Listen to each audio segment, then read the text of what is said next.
neighborhoods and communities, and our heart goes out to tens of thousands of Angelenos. It's been incredibly devastating. And I also want to say how very personal this is to me. You know, back in 2015, we had one of the first mega fires in California, and that was the Valley Fire in Lake County, which nearly wiped Middletown off the face of this earth. And then in 2017, we had the Tubbs Fire in Santa Rosa, the Mendocino Complex Fire, which burned over 1 million acres. And nearly 7,000 homes and businesses were destroyed. In 2019, we had the Kincaid Fire in Sonoma County, devastating. And I say all that is ensuring a successful, expedited community cleanup and rebuild is of utmost importance to the state of California. I have been there, and I promise we're going to move heaven and earth to get LA rebuilt. And I also say we're stronger since 2015. CAL FIRE, we've increased their budget by 68%. We've gone from 6,700 CAL FIRE firefighters to now nearly 12,000 today. We have expanded our Air Force, being the largest civilian firefighting Air Force in North America. We've strengthened our emergency alert laws. We have advanced next-gen 911. We have forced backup power to cell towers and cable boxes across the state. Democrats have advanced $4 billion for vegetation management to be able to make our communities more wildfire safe over the past 6 years. So there is nothing more that our caucus wants to do than get LA rebuilt as quickly and efficiently as possible. And I'd like to talk about the special session. California is moving heaven and earth to ensure a successful recovery and rebuild of LA County communities. And I'm grateful to be working with Governor Newsom and Speaker Rivas on this critical initiative. There is nothing more urgent than expediting financial assistance that will kickstart the cleanup and recovery of Southern California neighborhoods and allow folks to be able to start rebuilding their lives, just as we have done in Northern California. And this is why, in agreement with the governor and the speaker today, we'll be including $2.5 billion in our current special session, which will be moving forward later this week. You're going to hear from our budget chair in just a moment to talk about the cadence and how this will be moving to the floor later in the week. And this $2.5 billion will be on top of the $50 million for legal defense to be able to protect some of the most vulnerable Californians, to protect the people, the progress, and the policies that make this state so great from this incoming administration. Quickly, I'd like to talk about how the $2.5 billion will be spent. The first $1 billion is going to be assisting local agencies who have sent literally thousands of firefighters and fire engines and police cars and water tenders into the greater LA region. Secondly, this first $1 billion will help kickstart the community cleanup. There are two important phases to a cleanup after a wildfire. First and foremost is household hazardous debris, getting rid of all the car batteries, the oil, the gas, the household cleaners in a home. And the second is removing all the devastation on the individual parcel of what was one's home. And we have to ensure that we have the dollars to be able to move that forward. These are 100% reimbursable expenses by the federal government, but the way it works is that the state, the county, and the city have to pay the bills first, and then we get reimbursed by the federal government. And I might add, we still are owed about $3 billion since 2015 by the federal government, which is all the reason more we have to move this money now to be able to ensure a successful cleanup. This money will also help us rebuild schools faster, and $1.5 billion is coming from the climate bond. The climate bond that was advanced by Senate Democrats here this past year. That climate bond was overwhelmingly supported by voters, $10 billion in total, and this will ensure $1.5 billion in resiliency funds for wildfire mitigation will be available this year. We are expediting those funds out into the communities. These dollars can be used to make communities more wildfire safe by creating wildfire breaks or defensible space, removing dead and dying trees, or doing vegetation management around homes and businesses, all the while protecting those who are most vulnerable. And I'll end it right here, and I'm going to turn it over to our budget chair.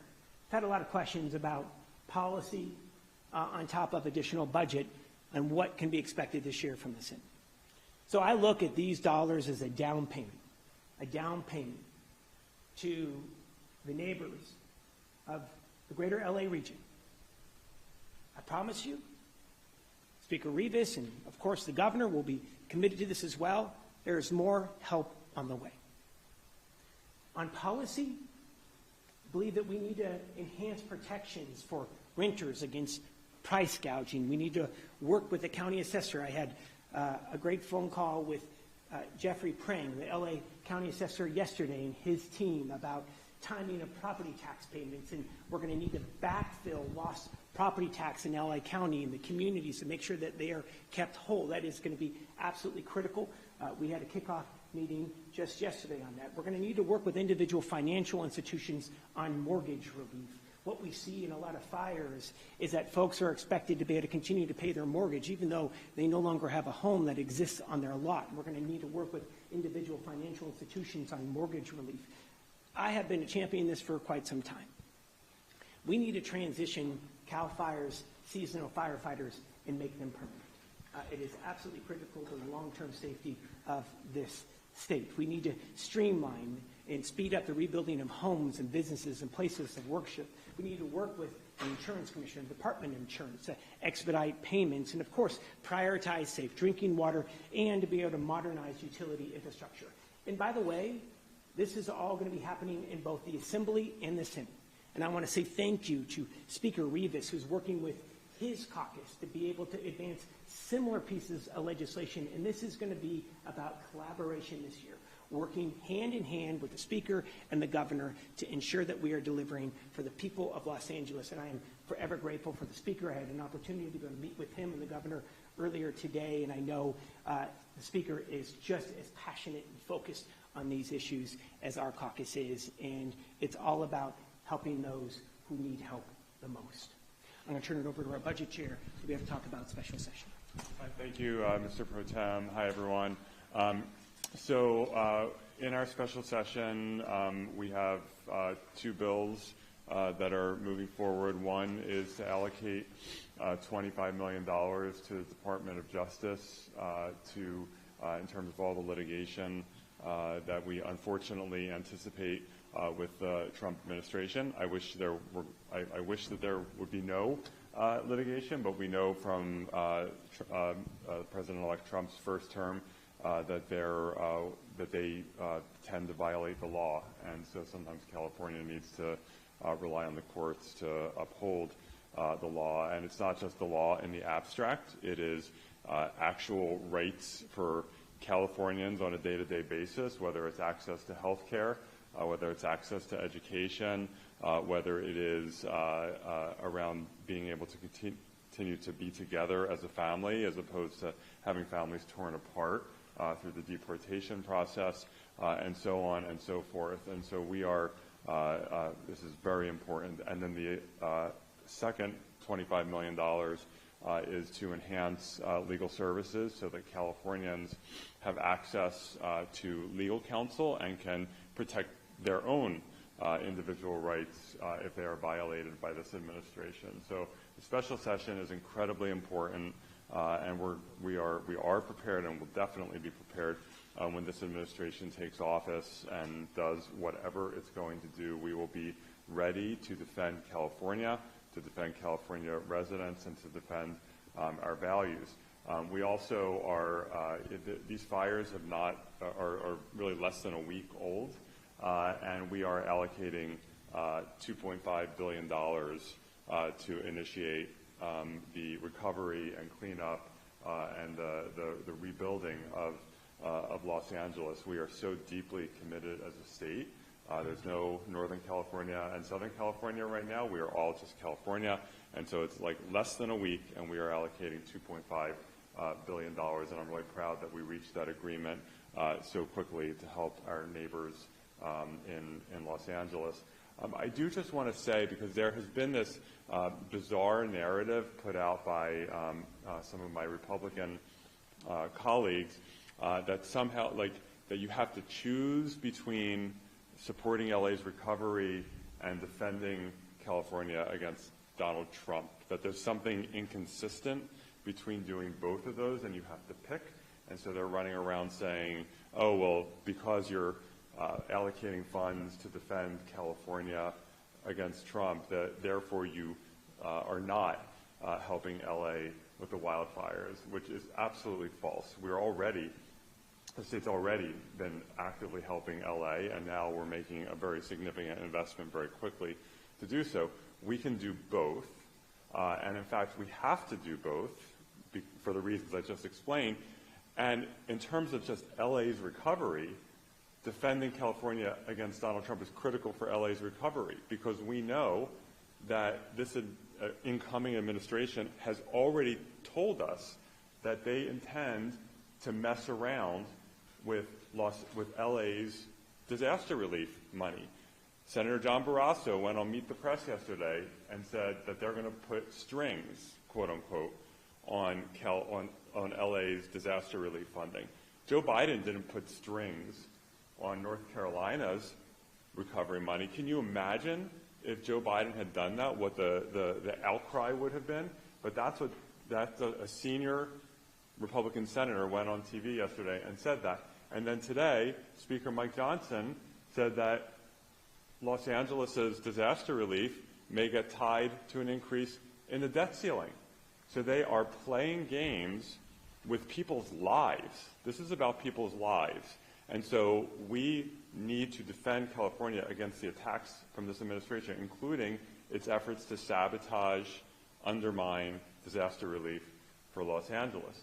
In addition, deporting 1 million Californians, in addition to just being immoral and wrong overall, has profound consequences for the recovery and reconstruction of LA. We know that nearly half of construction workers in LA, consistent with statewide, are immigrants. Our construction workforce is absolutely reliant on immigrants who go to work every day and work hard and build all the things that we need to thrive as a state.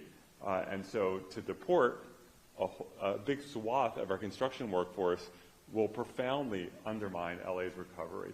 So these two things dovetail, and I'm proud that we're able to do both. Thank you. And now I want to turn it over to our amazing majority leader, Lena Gonzalez.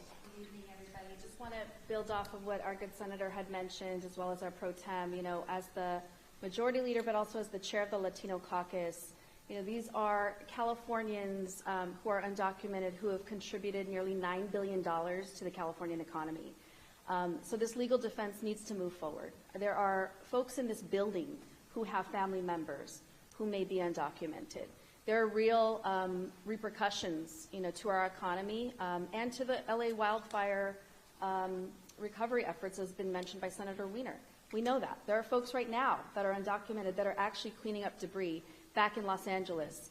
This is where I grew up. And, it's just really unfortunate that we cannot, that there's a feeling that we can't do both, and that somehow undocumented support or support for Latinos or this community could be sensationalized. We shouldn't be doing that. This is the California way to move forward, to support everybody who has contributed to this great state. And for that reason, I'm just really thankful that the Senate has been very, very prepared, and that we're going to continue to move forward in this way. And by the end of this week, we'll have answers for many Californians on these two important efforts. Thank you so much, Madam Majority Leader. I'm going to open it up for a few questions. And again, thank you so much for giving the time. Can you explain how this new $2.5 billion is going to work with the existing bill, what's the timeline of all of this? Well, the bill tonight will be amending. We have existing bills that are pending, and that will be amended in. So it'll all be. This will be in the two bills. In the two bills, yeah. And will there be another from the Assembly, or will the Senate bill be the one that will be I think that the plan was to have one Senate bill, one Assembly bill, so we'll be, tomorrow, the Senate Budget Committee will be hearing the two bills. We'll be hearing the two bills, and then our plan is to vote on Friday. But obviously, both houses will have to approve the bills. I just have a quick question, because it's sort of abnormal in a moment like this. Normally, the pro tem and the speaker would do something like this together, and I just there's been some discussion about some friction between your houses when it comes to just some things to consider down the line on insurance. And I wonder why didn't you and Speaker Robert just do this together? I mean, I know the staff is sitting in the back. I mean, I met with, I had some individual conversations with Speaker Rivas earlier today. I'm so incredibly grateful for his leadership. He is absolutely committed to be able to move forward with the rebuild of LA. And candidly, Speaker Rivas had a gaggle last week. We did not, I talked with, I think, 7 reporters last week, but I did not do a gaggle, and he had already advanced that, and so that's why we're doing this here today, to be able to give us a perspective. Yeah, I don't, if you look at what everyone is saying, the governor, the Assembly, the Senate, we're all very aligned in terms of what needs to happen. And we're a big democracy with 3 parties to everything, and I'm confident we're going to get there in a very timely manner. Sorry, I can be specific. So on Thursday, for example, the speaker reintroduced a proposal on insurance that your house killed, even though it had public full support, didn't have any opposition. And so I'll be fully honest, I have sources saying that you only killed that bill from the Assembly standpoint because it wasn't your idea. So I'm just saying these are discussions that are happening that reporters like me are being told, and that, there's this, we already seen this lack of unity at the federal level, and I just wonder if it wasn't a secret to anyone that there was a lack of unity in that special session that the governor called several months ago. So I just want to know what's happening there. So what I'll say is, if we want to talk about unity, let's take a look about what's happening today. Speaker, the governor, myself, we're moving with speed to be able to rebuild LA and to be able to protect the most vulnerable Californians. There is always going to be friction at the end of session, but here's what I've talked with Speaker Rivas about. Let's determine what we can fast track this year that will make California more affordable, more livable, and insurance absolutely plays a role in that. And what I appreciate with the Speaker, he has an open door. We work very well together and look forward to getting this special session budget across the finish line. And I think the unity that we need to look at right now is that there's a 3-party agreement. We're committed to be able to move it forward into hearings and on the floor. And I firmly believe that we're going to get this $2.5 billion for Los Angeles and California passed, along with the protections that we need for the most vulnerable. Thank you. Sure. Yeah. Yeah, I appreciate that. We are working internally right now. There are several proposals. One of the items that I firmly believe that we need to move forward is a home hardening commission. It's something that we have talked with the insurance commissioner's office about, with the governor's office about, to be able to establish home hardening rules in the state of California. And the reason why I say that is right now, if you harden your home, there is no guarantee that you're going to be able to access traditional homeowner insurance policy. In fact, there are hardening projects happening on the North Coast in my district right now, spending tens of thousands of dollars per home, and they're still not going to be able to access traditional insurance. That is absolute hogwash. Hogwash. So I'm a firm believer that we need to establish firm rules and regulations that insurance companies follow, no deviation, and if you do the right thing, you spend your hard-earned dollars, you should be able to access traditional insurance. And we need to be able to have a data-driven approach, which is why I firmly believe that we need a home hardening commission. Thank you so much. Please.